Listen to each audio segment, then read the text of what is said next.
Dream feeding the River Valley. Discover, do, and share is our motto here at ICRV Radio, and we encourage you to explore all that the Lower Connecticut River Valley has to offer and enjoy your hobbies and enjoy adventures, including adventures in antiques. And we have a wonderful guest here today, Gay Sherman-Wentz, who's going to be sharing with us a great antiquing event that you can participate in coming up, as well as other fun things in that realm. Welcome. Oh, thanks, Debbie. Good morning. Good morning. I'm super psyched about this one. This is the Salem Vintage Market this coming weekend, June 25th and 26th, Saturday and Sunday. Saturday it goes from 10 to 4 and Sunday 10 to 3. And it's on the Salem Town Green.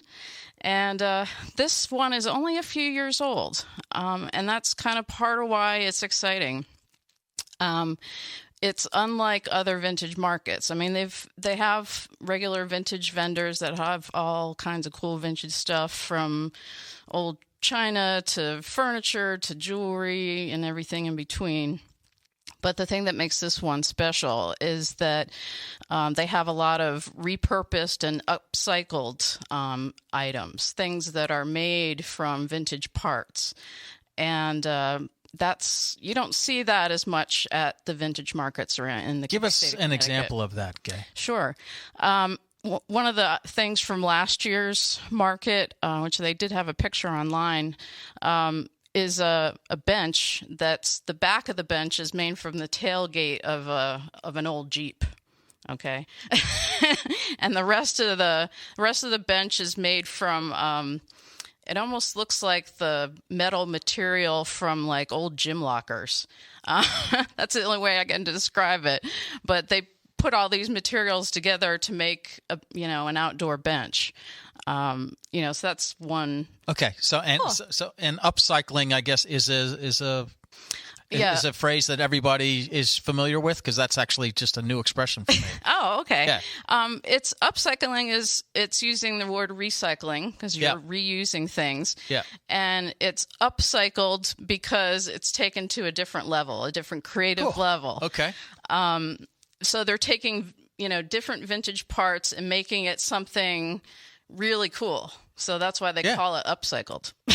Got it. Or repurposed. I mean, there's so many terms flying around there nowadays about how to describe these creations that people are making out of different parts. Everything from nuts and bolts. They take all kinds of mechanical parts and make it into a lamp. I actually went to the recently, a couple weekends ago, it was the Old Saybrook Historical Society Vintage Market Show. Yeah. And somebody there had a lamp that was made out of airline parts. So it caught my eye because my dad's a pilot. And, it had been all, welded together and, just really, really artful and really whimsical and just so unique. Well, being an appraiser who knows the value of different things that are at these events that are pulled together into these wonderful upcycled things, what are some of the things that you like to look for yourself, or maybe you have a special eye for when you go? Oh, gosh. Well, of course, I'm always looking for jewelry. In fact, the earrings that I'm wearing are from the 1960s, and I got them at that Old Saybrook Market. And I always encourage people, besides looking at the things, talk to the vendors, because that's where you get the stories. I talked to this woman. She had her entire life collection of jewelry, things that she had bought herself back in the 1960s. In fact, this pair she remembers buying in the 1960s at some kind of artisan market in New York City. And, she has a little story to go with it. And so I always say to people, don't just look at all the stuff. Talk to the people who are selling it because, man, they got the stories. Some of them remember where they got this piece or that piece. I recently picked up a mid-century modern chair from a guy in Manchester, Connecticut, and he's telling me all about this house that he got it out of, that the whole house was like mid-century, 1950s, 1960s. mid-century modern, and he said it was like walking into a time capsule. So if you get people talking about the items they're selling, you're going to get some really good stories. And I think that's part of the whole experience, not just buying the thing, but finding out the story behind it. When you go to the vintage markets like these, you're finding people of all ages, or is it tends to be more older people, or how does it mix? It's all ages, and this one in particular, you're going to get more of a mix because the upcycled crowd tends to be the younger crowd. Sometimes you get older people, or you get middle age. You get kind of the whole span. Recycled and upcycled vintage stuff really crosses the generations, which is really cool, I think. And you do get a lot of the younger people, younger artisans that are really into it, and and you find out their story. How do they get going with this? Where do they pick their stuff from to make these creations? I have a good friend out in Florida who does this. She picks and she and her husband create things. Like he made this tree out of steel, and it holds wine bottles, and it looks like a tree. It's like you never know what they're going to come up with, and like their story of how they came up with these ideas and where their studio is, and it's just, it goes on and on. You could talk all day with these people, but that's part of the fun, not just the things, but the stories behind everything. And when you buy that item, then you got that story to tell, when it's in your home or your backyard. So Gay, prepping for the conversation today, I did a little research on eBay because I'm big on just making sure that we're all at the same starting point. Yeah. So vintage can mean a couple of things. It can speak to it being at least 50 years old, but less than 100 years old. But it also could just be that the item relates to a specific and different era than what we're in now. Right. And it could be that something is vintage if it's not necessarily from that era, but it mimics something from the era. So there can that's be vintage style. Okay. There's a difference. So help us, help us all be on the same page here. When we're talking about a vintage market, mm-hmm. How should we understand that positioning of the market? Well, first of all, eBay is not entirely accurate because your sellers on eBay, they don't always know what they're doing. Which is why we're bringing you in. Vintage is actually at least 20 years old. Okay. And under 100. On eBay or other places, you're supposed to say vintage style if it's mimicking, if it's reproduction, if it's mimicking a certain area. If it's actually true, genuine vintage, then you're just using the word vintage. So you got vendors at vintage markets. Some of them will have reproductions. So you do need to ask questions because they'll have stuff that's vintage looking. Yeah. Yeah. But I believe at the vintage markets, they have to point that out. And that varies from market to market. So yeah, you do have to be careful. You have to ask those questions. Are these reproductions? Are these vintage style? Or are these actual, vintage old things? Now, the people that actually produce the market itself, the vintage market, is that a juried situation? How do they scrutinize? How does one scrutinize the various vendors? Well, most of them, I believe, require the vendor to, it varies from market to market again, but some of them require, photos of their booth from previous markets or other events that they've done, or pictures of some of their items, sometimes just a written list of what they have. And as far as how they jury that, it's a small community. Right? I mean, a lot of these people. Yeah. Well, the thing is, particularly in your community, people who are looking for real vintage stuff, they're looking for the real deal. So the people who are running these things do want to obviously keep their customers happy. Yeah. And so I think they do require that, if they have vintage style or, reproduction stuff, because some dealers do sell both, that they, make that known to their browsers. Now, how did this weekend's Salem Vintage Market get to be such great reputation in such a short period of time? Well, I mean, they have a great little website. They've kind of got the word out by mouth. I mean, I found out from a couple other Connecticut dealers on Ruby Lane about it. And I'm always searching for new places to go. And this one is only a few years old. I think this is the 4th year they're doing it. So that's a really young show. But as I went to their website to check it out myself, and they really had, it kind of caught my eye because of the upcycled and repurposed stuff. Then I was looking at, they had a lot of pictures. They had pictures from all the past markets, so I could actually see the booths and see what they had in previous years. I'm like, ooh, that looks cool. That looks cool. It's like kind of gives you a flavor for the market. And then, a description of all the vendors. They had pictures of some of the food trucks. And I was like, oh, it's part of the fun too. Yeah. And I like the fact that they have local vendors. Like they have, last year they had Chet's Italian Ice of New Britain, cool. Which is a local thing, and they've got really good Italian ice. And, so it's, you're not just getting your Hood ice cream truck, you're getting something fresh and local and to that, to the Connecticut area. So it's just cool, Now, Linda Riley Blue lives in an antique house. I do. Awesome. So that's 300 years old, the house. Yes. Are you into collecting? Very much so. And, I think because I don't know how many, about 5 20-year-old children at the moment, the upcycling is so, they're so into it. And the thing with upcycling is that you get to use whatever it is. You just use it in a different way. And my kids literally will be building things at home, changing what they are, because there's no way they want to recycle it, because they feel like recycling is just melting it down and, having it maybe turned into something else, but maybe, nothing exciting that we can use again. We throw it in the recycling bin and we don't ever see it again. Yeah, that's why they say upcycled, because it's brought to a new level instead of melted down. Yeah. Right. Up, not down. Yeah.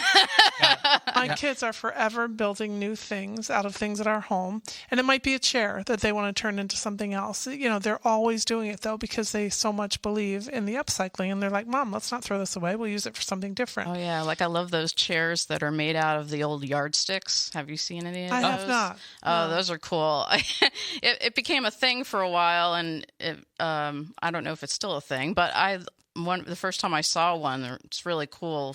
The old yardsticks, some of them were painted. Right. They had the name of the hardware store on it. I mean, we don't think about those anymore because we all have retracting measuring tapes, but back in the day, they had just a long wooden yardstick, right? And they've taken those since it's kind of extinct in a way. It's something that we don't use anymore because of the retractable measuring tapes. So they've been repurposed, upcycled, and they're making things out of them. Furniture, chairs. I've seen the chairs in particular are pretty cool. Right. Yeah, there's so much to pick from. And Is there a strategy when you go in terms of how you approach a vintage market? Yeah, I do. Number one, I do my homework. I find out kind of the lay of the land, what's going to be there. Maybe I find out about some of the vendors. Like this show in particular, as I'm looking at the pictures from last year, there's one vendor that just sells salvage stuff. Like the picture had like old pieces of barnwood, some wire crates that almost look like, what can I compare it to?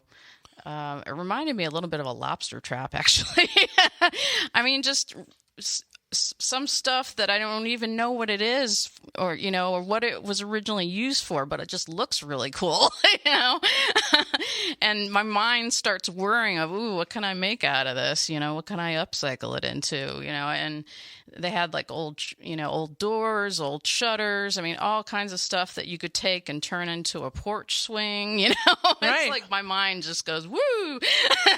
Now, do you negotiate? Sometimes. I mean, it depends. I mean, because I know sort of what prices or what things go for what in general. If I think it's a really fair price, I won't haggle. Yeah. If I think it's overpriced, particularly jewelry, because I really know the prices on jewelry, I might say, hey, will you take, 20 instead? So I'll bet you hate it because you sell as well. I mean, I bet you hate it when other people do it to you, but you tend to do it, when you're out purchasing. No, I actually, It's part of the deal. Yeah, I don't mind people haggling with me a little. It's when somebody will, I have something for $300 and they want it for $100. I'm just like, it's like, as long as something's fair, when you're a fair price, that's kind of the etiquette when you're going out there in the vintage markets, and some hagglers will be ridiculous and just hound you into the ground, and I don't think that's cool. So do your research, be educated. Do your homework. I know from last time we spoke that you're not a big believer in the waiting game. So if you see something that you think is of good value and you can get you should go in and try to swoop it up. Don't wait. Yeah, don't hesitate, because if you say, oh, I'll come back, I'll think about it, you come back, it's gone. The really cool stuff will go. So don't kid yourself. And you spoke earlier about the story. I think that's the most intriguing and captivating part of this whole thing is that's what makes vintage collecting so special, is the story that's attached, and the story. It's ultimately the story that you're taking possession of. Yeah. When you make a purchase, is that you're buying the whole story. What are some of the stories that you've brought into your collection that are most meaningful to you? Oh my gosh, I have so many. Yeah. Well, these earrings that I just bought, I was very intrigued. It was at the Old Saybrook Historical Society vintage market, and I kind of scoped out this lady because she was an older lady, and she had another lady with her, and they just had a massive spread of vintage jewelry. And my first thought was, this might be their personal collection. And so that drew me right to them, because I'm like, they're going to have some cool stories. Right, Yeah. right. They probably bought these themselves, back in the 50s, 60s or whatever. Right. And so I kind of, I don't know, I have a radar for these kinds of things. You do. And I hone in on, a certain vendor and kind of them up a little bit. And, people who are selling their collections, they love, to talk about their stuff. Yeah. Well, because you're giving away something that was yours and something that meant something to you at the time. So I think you want to give it to a good home. Yeah, exactly. Yeah. Yeah. People kind of laugh at me sometimes when my customers appreciate it when I say that. I'll say to them, I'm so glad this piece found a good home. That's right. I actually have some of my mother's jewelry on Ruby Lane right now. Pieces. My sister and I have so many pieces from my mother, but we couldn't keep everything, And but if there's a little story behind it, I'll share that with the person who bought it, because that's a piece of my mother. Yeah. Her experience. That she bought it at the Chilmark Flea Market, this little vintage market in Martha's Vineyard, and I know about the dealer she used to go to and chat with all the time, and that she loved that market, and he would always find stuff for her that she liked. She liked amethyst, she liked hearts, and she developed relationships with a lot of these vintage dealers, and so there's this whole story behind it. Some of the pieces that I'm selling. Well, and I love that it becomes your story then. So, then when I don't know if you will ever sell those earrings, but if you're keeping the ones you have on now, then you get to tell that story, because now it has become your story. Excellent. I bought them here and I wore them on air and I spoke about them on, then there's another story. Exactly. Story over story. Yeah, they just keep building. Right. And, right. When I'm walking around town, or I go into, the Deep River Cumberland Farms, and I've got these earrings on, inevitably Nancy is going to ask me about them. That's funny. And I hope Bibby took a picture. She will before you go, so people can see them because they're very, very pretty. I like them a lot. Yeah. Yeah, we'll have to get a picture. Yeah, the shape of them is so It's so very, very, mid-century modern. Right. Yeah. This kind of pattern now you'll see on pillows, and it's a very like mid-century shape Yes. that they were made into. Right. Well, it's the Salem Vintage Market on the Town Green. That's this weekend. It's Saturday and Sunday. Now, Gay, are you one of those that you'll be there as soon as the gates open type of thing? Yes, And both- I'm going to be there on Saturday morning. Probably it starts at 10, so I'm probably going to make sure I'm there at 9:30 because, they're setting up. Sometimes I'll get chatting with some people who are setting up. I mean, I don't want to I want to give people their space, but sometimes there are vendors who are ready to go early and they might just be kind of milling around, and I'll start chatting with them, and it gives Can me we a clarify that it's Salem, Connecticut? Is that right? Yes. Because most people I have know. never heard of Salem, Connecticut. I know. I always think Salem, Massachusetts. That's what I thought you were because talking. I lived in Boston. Yeah, and when I think saw that you were going yeah. to be a guest and you were talking about Salem, I just assumed it was Massachusetts. Yeah, no, 'cause this is Salem, Connecticut is so tiny. Yeah. So that's wonderful. I just think we should clarify that. Most people have never even heard of Salem, but it's not far from here. It's close to Colchester. It's about a 35-minute drive from here. It's 89 Norwich Road on Route 82. Right, and Route 82 is a very main route through there. Yeah. Yeah. You can get there from all kinds of places. It's Norwich, not too far from the Mohegan Sun. It is not. Oh boy, I'm passing that right by. Sorry, Mohegan Sun, but I'm more into. And will you go on Sunday as well, or would you just do it Saturday and see? Because will their inventory not really change by Sunday? Usually they have the same inventory, Okay. but to keep things fresh for people who are coming both days, sometimes you get vendors who'll pull out some other stuff on Sunday. I wondered So, about that. that's something I'll find out when I go on Saturday. Ask the question. Right. Do I need to come back tomorrow because you're going to have different things? Say, hey, are you going to be? Particularly, I'm going to ask that question of a vendor that I really dig their stuff. I'm going to be like, is there more?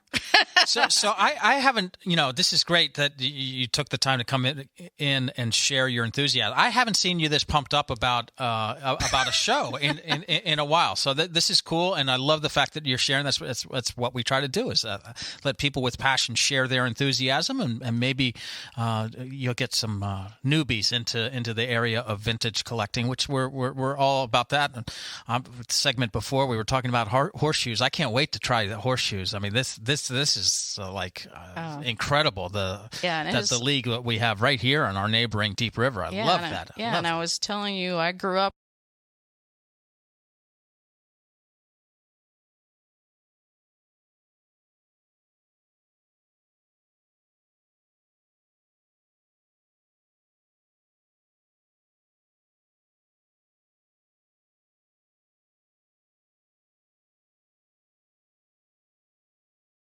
Night during the summer, I think might have been Tuesday nights when I was a kid. They play Thursday nights. Wouldn't surprise me if it's been the same night the whole time. Yeah, it could be. But, it was that clanking sound of the horseshoes. Yeah. That's part of my childhood. That sound is part of Deep River.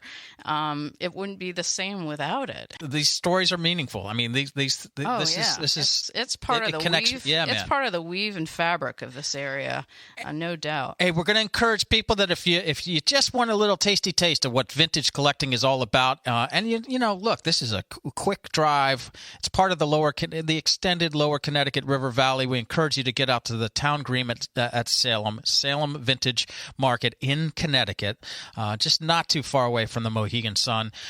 Gay, are there other markets through the rest of the summer season that you're equally as excited about?